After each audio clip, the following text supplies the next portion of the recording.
Day continues here on One News Now. I'm Charles Lejano. House lawmakers grilled the Transportation Department over hiccups in the implementation of its service contracting program.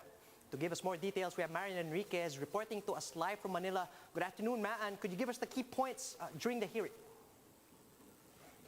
Yes, Charles, the House Committee on Transportation questioned the low utilization and disbursement rate of the 8.58 billion peso service contracting program of the Department of Transportation. The House panel also questioned the long queue of commuters in the EDSA bus carousel in the past weeks.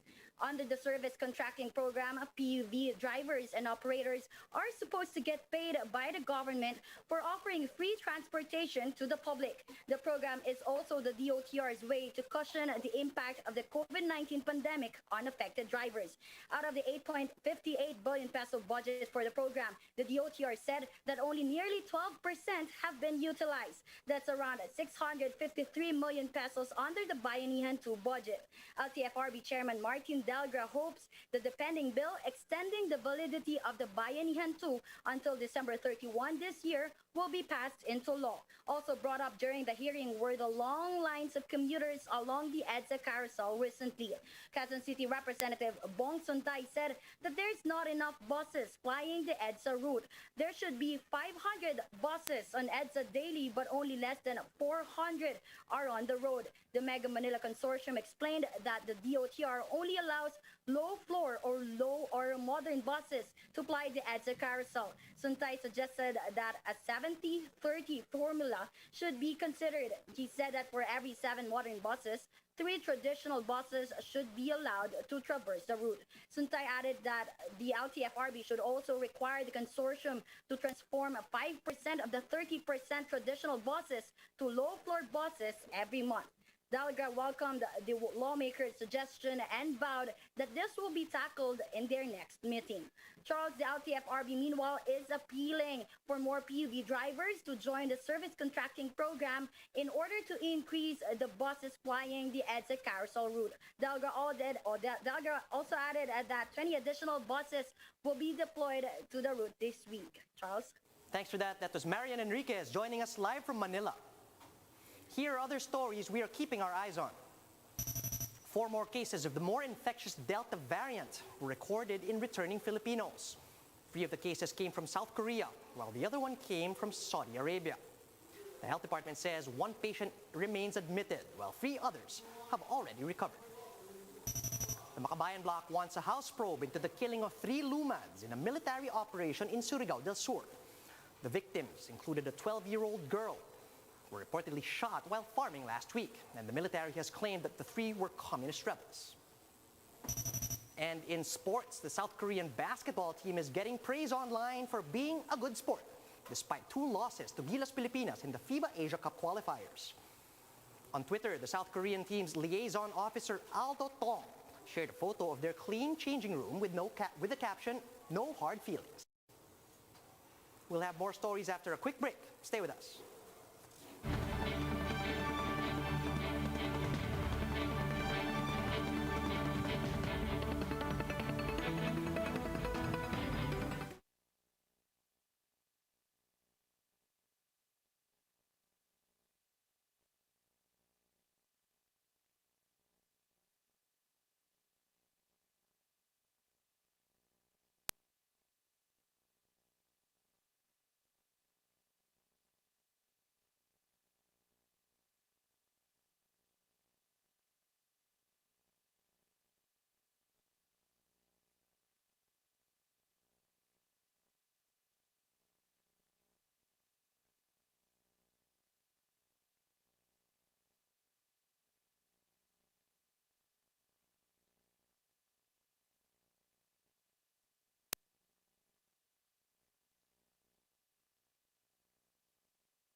Watching One News now, I'm Charles Lejano.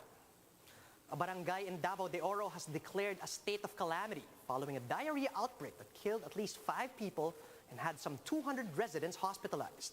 Officials are looking at contaminated water as the possible culprit. Gemma Vanseño with the full story. Residents of Barangay Pasian in Moncayo, Davao de Oro had to fetch water from a tanker. Their supply was cut off as authorities investigate the area following diarrhea outbreak. At least 5 residents have died while more than 200 residents got sick. Last Friday, many were brought to the barangay covered court to be treated by doctors and nurses. Almost all of them experienced abdominal pain, nausea, and loose bowel movement. Dugo akong diyan. Kumukulo yung tiyan ko, masakit. Tapos nagtatai ako. Kagabi, bumalik na naman, kaya humingi na ako ng gamot. Maayos na yung tiyan namin ngayon. Humingi ako ng gamot sa barangay. Noong nakaraang araw, nagtatai kami. A 99-year-old resident was among those who died in the hospital due to dehydration.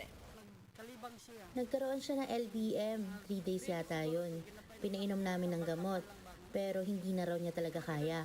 Kaya dinala na namin siya sa Monte Vista Hospital. Pasian's barangay chairman said they are looking whether the water supply in the area is contaminated. She noted that the situation became worse due to some residents refusing to get treated in fear of COVID-19. Yung mga BHW natin nag-house to house. Doon na-discover namin na marami pa palang pasyente sa mga bahay-bahay. Kasi takot silang pumunta sa center dahil baka daw ma-charge sila ng COVID. The municipal government declared state of calamity in Barangay Pasian. Health workers are closely monitoring patients as the investigation and sanitation continue. For News 5, Gem Avancenia, we are One News.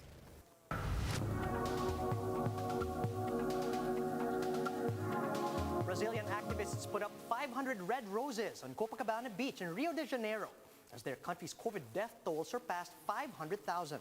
Let's watch this Bloomberg quick take.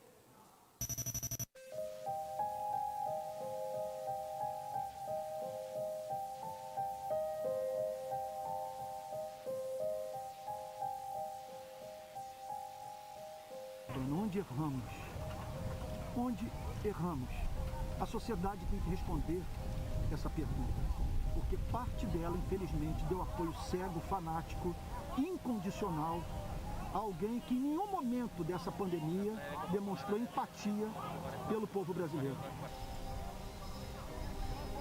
E não é só absolutamente ele que é o culpado da política negacionista, condenação das medidas de isolação, de uso da máscara, condenação da vacina e, acima de tudo, a propaganda de remédios que não tem nada a ver.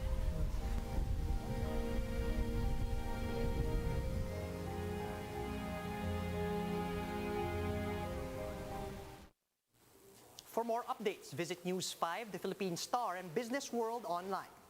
Visit our website, onenews.ph, for more in-depth analysis. And you can also catch One News on the Signal Play app. Register for a free account at www.signalplay.com so you can stream One News live anytime and anywhere. Mask on, wash hands, and stay safe, Philippines. I'm Charles Lejano. We are One News.